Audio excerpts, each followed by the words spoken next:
Okay, recording. Here we go. Episode 206, starting the theme. Fellas, here we go. That'd be the wrong theme. Let's take that with feeling. We'll take that with feeling. Here we go.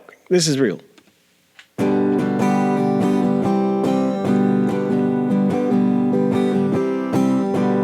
T-Dog, J-Boy, and me, I'm Lugs. Our pride and joy is pumping our mugs. Sorry. Be careful, kids, it could get rough. We're flipping our Just lids on sports and What the hell? You can just use it. Outtake. All right, starting over. All I'm hearing is... Yeah, I hear it. I just hear every other section too. Yeah. What? Yeah, all we're hearing is the vocal. You don't have a guitar. I don't even have it. It's all in mono. All right, we'll play along, will you? We'll just see how. Okay. All right, here we go. Quiet down the set. Here we go. I'm starting over. Here we go. Only hearing the vocal. And then I did that again. Here we go with feeling.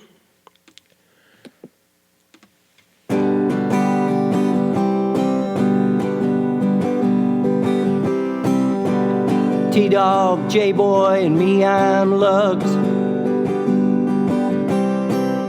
Our pride and joy is pumping our mugs. Be careful, kids, it could get rough. We're flipping our lids on sports and other stuff.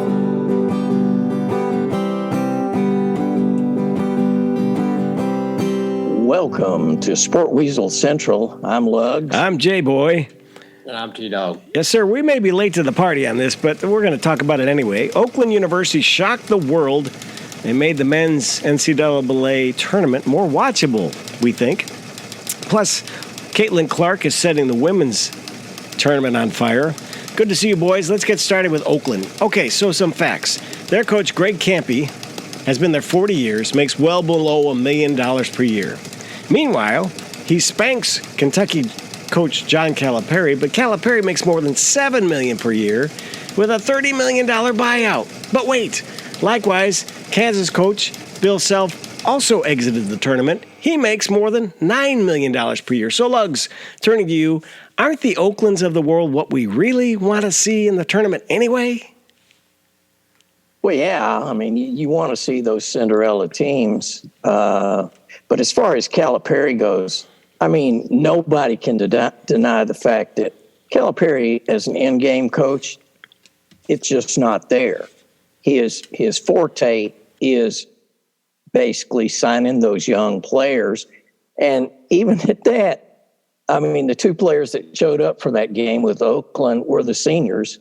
The other, it's like Wagner, no points. Reed Shepherd, I think I had 1 3-pointer, and they're young. I get it. But by the same token, yeah, Calipari, and he's said it. He's not there to win championships. He's there to put players in the NBA, and he will quote the numbers. And I think Big Blue Nation is tired of that. So that's what I got to stop with. What do you think, dog? Just a little tired of that? I will agree with Lugs on this. The funniest thing, and he's right though. Like, it's funny that Calipari's defenses is like, well, look how many guys I got to be lottery guys that have now been all-stars. It's like, well, some of those guys underperformed when they're in Kentucky for the year. So again, it doesn't make you look so great. I mean, and in all honesty, I don't know what he gets Anthony Davis for Christmas each year. He needs to keep supplying it, because if he didn't win that title, the outlook on what his career would be in general in Kentucky, which is already mired in, just disappointment for how much money he gets garnered every year. Like, it would be amplified times 10, I think, if he didn't win that title, which he did. You got to give him that. And he's been a good recruiter, and he was a good recruiter at UMass. But again, I mean, I'll wear the tinfoil hat, even though I don't think it's a tinfoil hat. You notice, like during Anthony Davis, I believe that was when World Wide West was affiliated with Calipari in UK. And once World Wide West kind of left and went to work for CAA as a coach agent, all of a sudden Calipari wasn't getting the same great players that he was anymore. So that's all I'll say. Okay, so with the super conferences coming super, the SEC, ACC, Big Ten, et cetera, and these little Oaklands will be more squeezed out. Isn't it going to get hard to watch all this? And will it ever change? I don't know. I'm just worried about the future of the game. I don't know that. I don't know. People will still watch, don't you think, Dog? I mean, with basketball, I mean, yeah, you worry about it with football, but with basketball, I mean, I don't think it matters. You look at some of the top seeds in college basketball. I mean, again, I know UConn's won 5 titles and they are the top overall seed, but again, UConn, it doesn't. You all can disagree with me on what they don't play in a big, they don't play in a big conference. Good point. Creighton, I believe, is a 3rd seed, right? Yeah. They don't play in a conference. Gonzaga is a 5 seed. I know they're way beyond considering a small, but still they don't play in a big conference. I don't think it affects basketball like football, and I don't think it will. I mean, you look at the quote unquote big conferences. Most of them have been big belly flops. I mean, SEC, Big Ten for the most part. I mean, they really didn't do anything in this tournament. I mean, ACC is going strong with their tried and trues, but like for the most part, a lot of the big conferences haven't really shown up. Yeah, it's like I've said before, we love the Cinderellas and we love all that. And you love to see that kid, what was the kid, Goebel or Gogol, Greg? Whatever his name was for Oakland. Yeah. I mean, he was hitting threes that were just outlandish, and that's fun to watch. I just wanted to go back to Calipari for one moment. One stat that basically grabbed me was in 10 tournament games, the 10 recent SEC and NCAA tournament games, Kentucky's been expected to win all 10, and they've won 2 games. That's a 20%. That's just crazy to me. That just tells me it's coaching, it ain't players. So I'll let all of that go. But NCAA, hey, go Heels, baby. They're still in it. There you go, the home run call there. Yeah, Jack Golke, I think is how you pronounce his name. 6'3" guard, 24-year-old grad student, started his career at Division II Hillsdale College. Find that on the map in Michigan. Find Oakland on the map, by the way. That's in Rochester, Michigan. Rochester. But that's in Michigan? I thought that was Pennsylvania. Nope. Okay, it's in Michigan. Michigan. Okay. Yeah, so it's like, I don't know. Just the kid, by the way, he only shoots threes. Did you guys know that? He does not take anything within the arc, inside the arc. So I don't know. It's just he's afraid of paint. He's afraid of paint. It's understandable. he doesn't work for Sherwin-Williams or something like that. Yeah. I don't know, but all right, let's talk a minute about switch over to the women's tournament and Caitlyn Clark.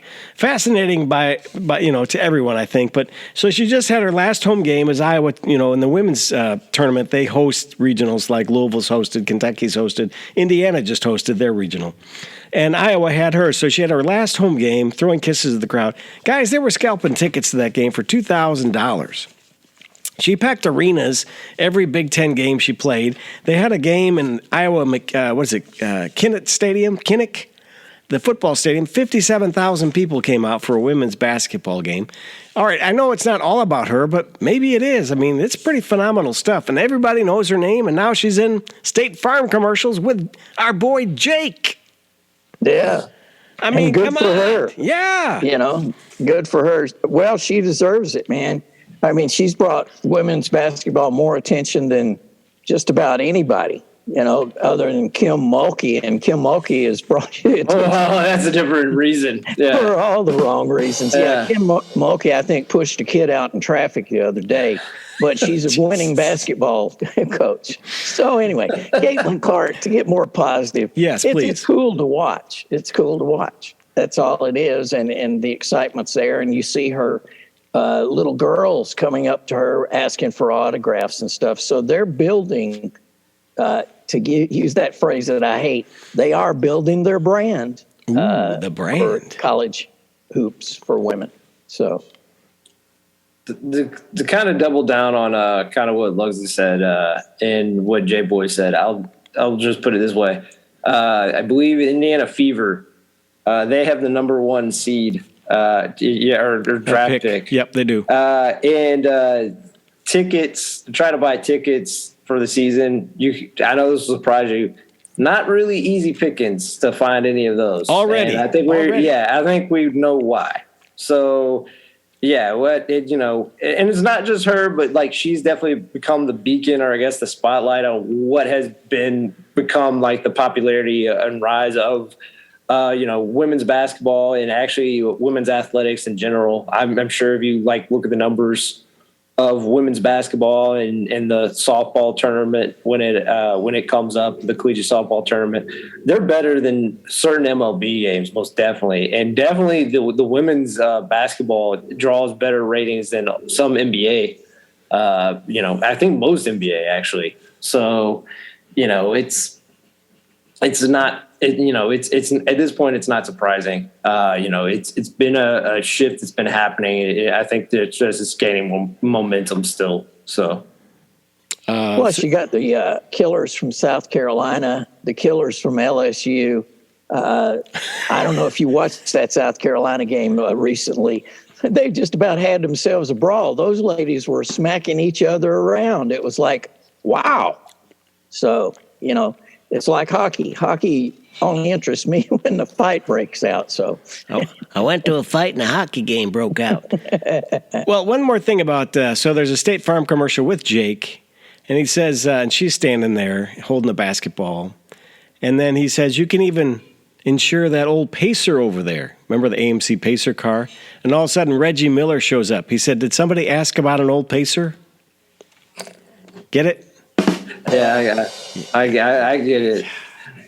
yeah, well, I like it. See, that's right up my alley. I love that. I love that, love that, love that. use a pun, go to jail. Use a pun, have some fun. All right, let's switch over now. Any more about that NCAA tournament? Any more thoughts on men's or women's thoughts? Sweet 16 in both by now, and it continues, of course, this weekend. Mine, just real quick, is since Lugs got his plug for the Tar Heels, go women's IU team. That's all I'll say. I know they got a daunting task of taking on South Carolina, but yeah, go Hoosiers, right? That's right. All right, good. All right, let's talk NFL now. Some rules changes. Who wants to start off on this? We got some tackling changes. We got some other ideas. What's with this tackle? What's with the hip tackle? Do I even know what that is? Yeah, you know what the hip tackle is. It's a few notable players got injured with it last year, and under the visage of they care about players' protection for the most part, they're implementing it so that they can really get their agenda going of getting that 18th regular season game. So that's what it really comes down to. I'm not saying there is. I will put it this way: I'm not saying there isn't validity to like a hip drop tackle, because obviously guys do get injured from it on occasions. That's most definite. But again, this is the problem. It's not as easy to notice as a horse collar tackle, which also injured people. It's harder people to notice, and considering how they go about having officials who are part-time anyway, and not because they are smart. I'm not going to say they're dumb. I know people like saying refs are dumb. I don't think refs are dumb. Like they have other things. They're, like we've talked about, I think ad nauseum, like they're lawyers, they're dairy farmers, they're people that have other jobs. This is a supplemental income, and they're working with crews that they aren't, working the whole year around, so that they get kind of in a symbiotic relationship where everyone knows what the other one's doing, or I guess some simpatico. They're not in simpatico, and it's hard enough to have like a well coached. Now you have these people having to really think about if it's a hip drop tackle or not. It's like you're asking for just like people being outraged, and it's going to happen. multiple times this year where a game's going to be decided on a hip drop tackle where the drive was killed and all of a sudden it's alive and that team goes on to win. So, and it was maybe called wrong. So, well, I just think it'll be more replays. You know, it's kind of like the catch now. When is a catch a catch? I still don't know. It's one of those moments where you're just like, okay, whatever, you know. But it'll just take more time. Yeah, definitely. I mean, you're right. I think more replays. I think, but just think about it. The last few years, the rules we've seen change pretty dramatically, leading with the crown of the helmet. Now this. Horse tackle's been around. I mean, horse collar's been around, but there's obviously been some others. And you're right, replay after replay. It's going to happen more and more, and you'll have downtime in games. Games will be longer. Well, they can get more commercials in, I guess, if that's what they're looking to do. I don't know. But the other major change is the kickoff rule. Yeah, good point. I think I get they use it in the XFL or one of those extra leagues. Basically, the kicker still kicks from the 25, but now the kicker's teammates will be on the 40-yard line of the receiving team, and there's a set zone, and there won't be any surprise, I guess, onside kicks, because you have to say you're going to do an onside kick. What's the point, you know? It'll be interesting to see. They'll probably get more returns out of it because nobody can move until the ball either hits the ground or somebody catches it. So it'll be interesting to see. And I guess you don't get that full head of steam before you whack somebody. And I believe last year, didn't they implement like from goal line to 20-yard line, if you fair catched it, you got on the 35, where that doesn't happen anymore. Yeah. That's gone. If it lands between the goal line and 20, it has to be returned. So it's looking to stop touchbacks because, again, it's a game, there are, like the hip drop tackle, I understand to some degree on safety. I think it's more of a camouflage for a week or another game. But on this one, it comes down to actually being smart because it's trying to make the product better, because essentially when they made those tweaks and rules changes, essentially there's no reason to watch a kickoff for the most part because they were just all touchbacks. So they're trying to put life back into plays that essentially became zombies. So T-Dog, another future for people like Devin Hester, or is that a way bygone era? I mean, there could be. I think with how, kind of like what Lugs talked about, with how the way people will be positioned, I almost feel like the body type will be slightly different. I mean, not too far. Obviously, quickness is still going to have to be a factor, but I feel like more, probably a little more power is going to be involved for people to be kick returners. Like a fullback, maybe. Fullback. Well, yeah. I mean, look, there's so many freakish athletes now where they're like, 245 and they run like a 4.4 that, yeah, you're right. Like, I mean, there's going to be these guys that aren't built like Hester, where he was a very light corner. If that, now I just think it'll be more like a Cordell Patterson. I was just thinking of him. Maybe with a little more weight. And he's been doing it for 25 years, it seems like. Every team. He's been on every team. And where's he going? I saw he was. Like Lugs brings up, funny enough, they make this rule change, and the Steelers have agreed to terms with Cordell Patterson for 2 years, $6 million.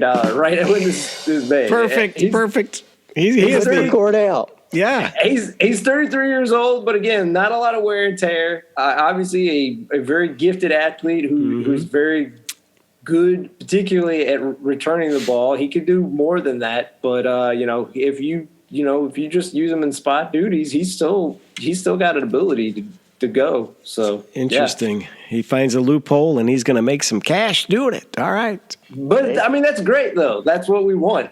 So.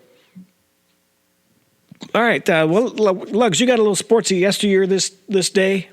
Yes, we do. All right, let me roll the open. Here it comes. Let's do that.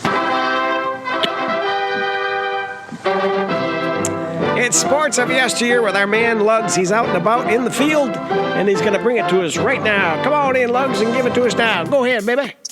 All right, 1920, 79th Grand National, legendary jockey Jack Anthony wins his record third Grand National aboard Troytown.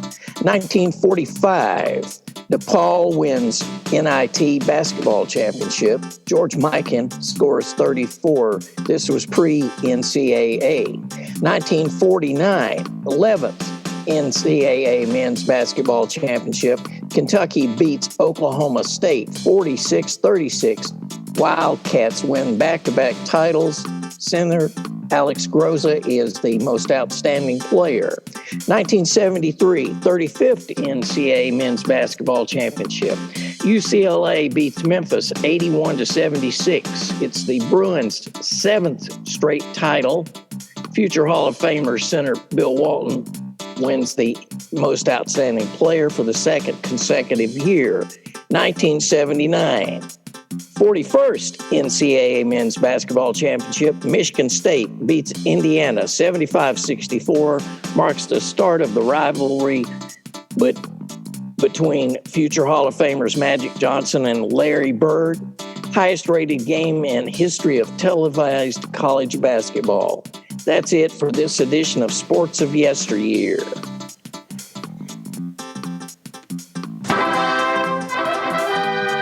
Thank you, Lugs, with that report on Sports of Yesteryear. I don't know what's going on. This control board's out of control over here.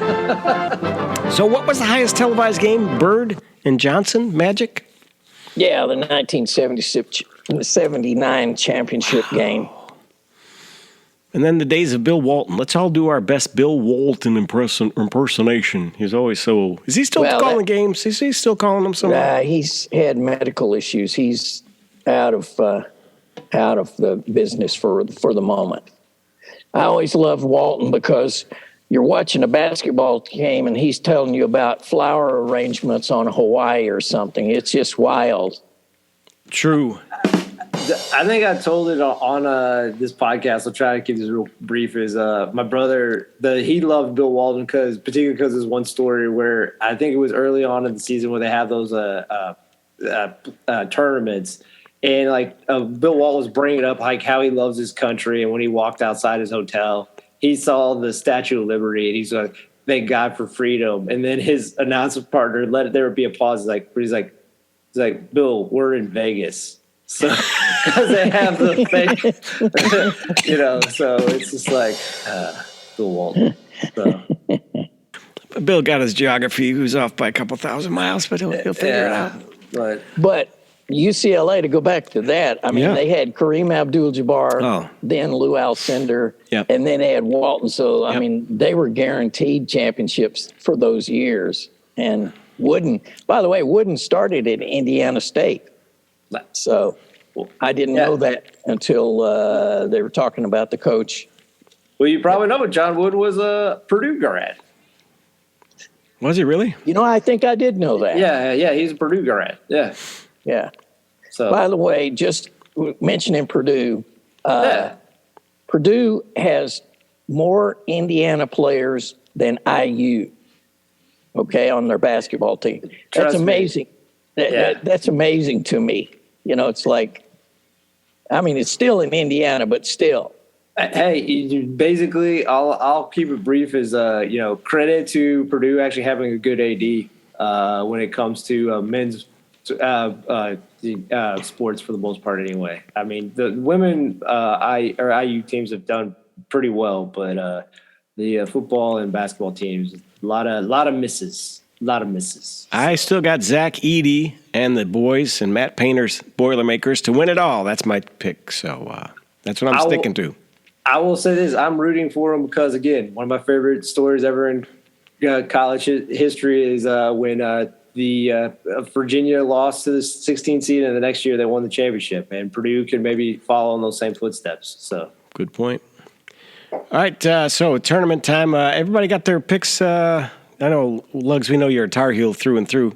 T-Dog, your team still in the hunt? You picked? I can't remember. No, I didn't pick anybody. Well, go ahead now. There's only 16 left. Well, Come on. I think every year, even though I haven't really paid attention, I go with Gonzaga because I want Gonzaga to win one. I mean, it's great that Mark Few has had all these like great runs, and particularly Gonzaga making so many Sweet 16s. It is incredibly impressive. But the thing that eludes him is that one championship. Just give him that one. That's all I'm saying. He's got a shot again this year, so because they've got some good, and they've always had some good players, but he's got some the two guards. Yep. Yeah. Could make the difference for them this year. And he's not relying on that Drew Timme, who was there for how long? A decade? Seemed like. Right? Yeah, that he was like a third-rate graduate student. I mean, he was going for whatever. Yeah. And doesn't wearing the headband with that beard. So I think that get rid of that, move it around. I think you're right. I like the Zags. Are they Zags or Bulldogs? I get mixed up on their nicknames. They need to figure that out. I just think people like saying Zags. I will say, go back to the NFL. Yeah. Another rule change that we didn't bring out is the NFL owners approved a new trade deadline. So it was week 8, but it gets moved back one extra week to week 9.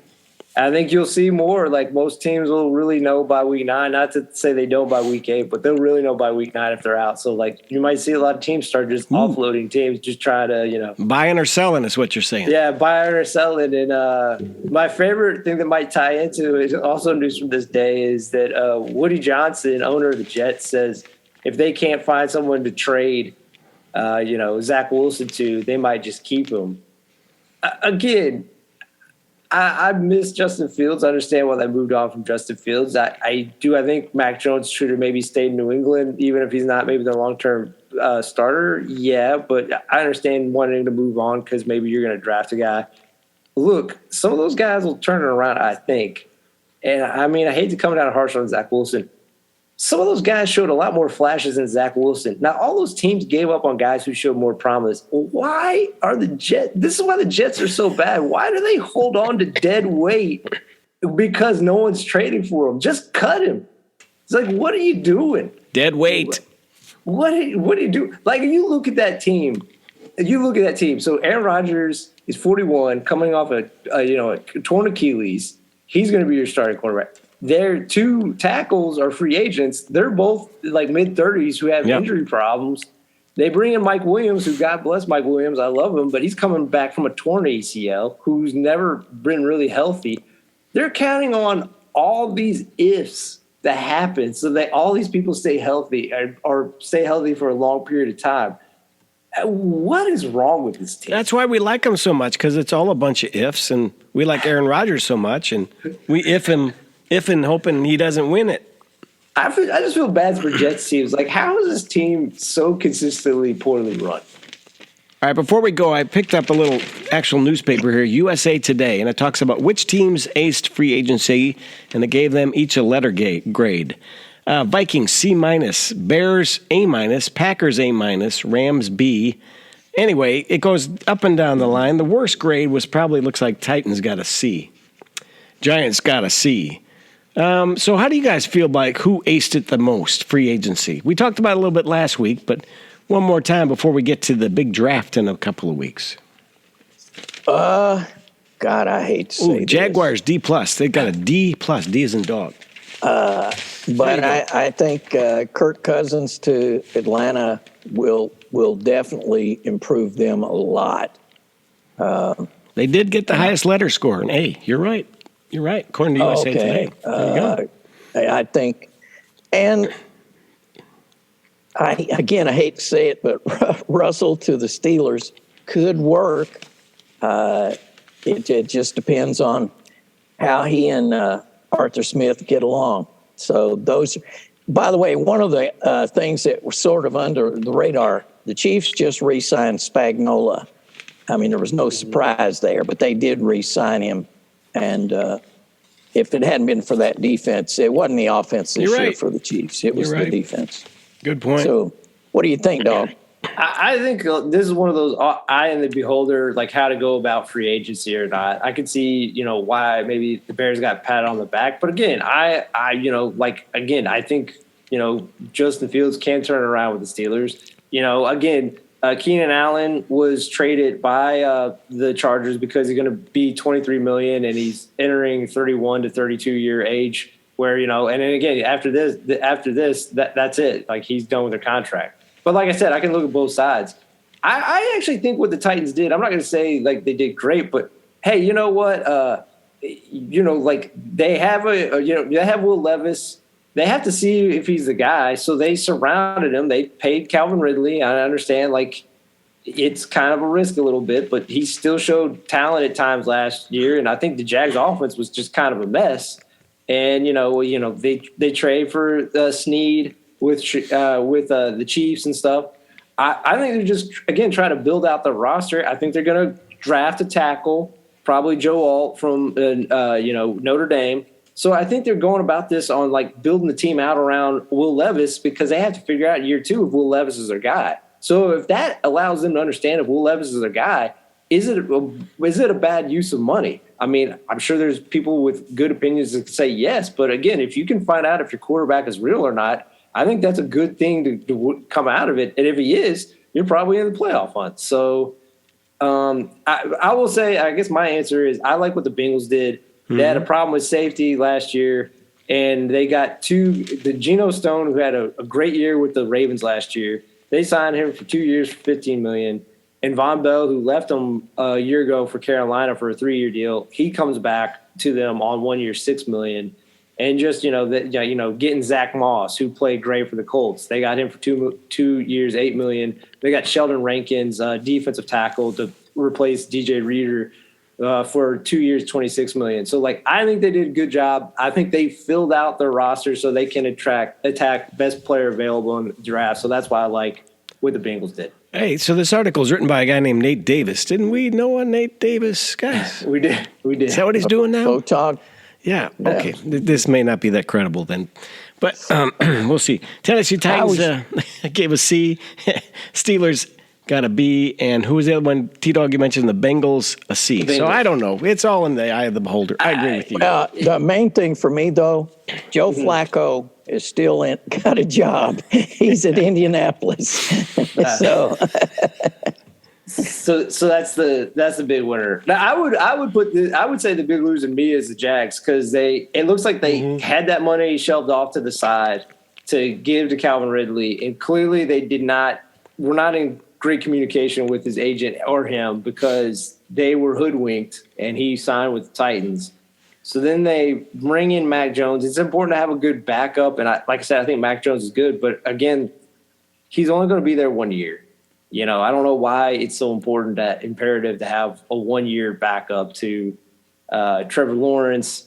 And, they bring in Eric Armstead, who is a good player, but he's older. And they still have yet to play Josh Allen, the pass rush from UK, who is young and is looking dominant, and he's on the franchise tag. And you're upsetting him, so there's a good chance he's not coming back next year unless you want to franchise him again. So I don't know. All right, T-Dog, when is the big draft, man? What's the countdown? How many days? It's April 25th, I believe. Yes, April 25th, a Thursday. Looking forward to it. It's going to be exciting. Going to see some good quarterbacks, good wide receivers, some great offensive tackles, some maybe intriguing pass rushers, some good corners. Those are the main ones. If you're looking for a great running back, I'm not saying that they won't when they get to playing on Sundays, but at least from the draft, no one's probably going in the first round, maybe not even day 2. So, all right, well, we got to wrap this up. The old clock on the wall says it's time to go. Time to get out of this here program. Thanks for listening to Sports and Other Stuff, brought to you in part by Henry Lawrence Clothiers. Yeah, that's where the models buy their clothes. Many locations throughout the metro area, including Randhurst Shopping Center and Golf Mill. Stop in and ask for a guy we know. His name is Fish. And this week, our man is hosting a Babs-a-thon to celebrate Barbra Streisand's Broadway debut in Funny Girl in 1964. Come on down this Saturday at 1 p.m. Enjoy a fine loaf of challah along with a Shalom Shlof tea. Admission is $20 and includes showings of Barbara's classic films Funny Girl, for which she won an Oscar, What's Up, Pussycat, and the schmaltz favorite of all time, The Way We Were. Memories light the corners of my mind. Come on down. Are you done? Barbara Streisand. Oh, gosh, that's too good. Thanks for listening to Sports and Other Stuff. If we can get Barbara to stop by, we'll be back again next week. Until then, so long for now. Bye-bye.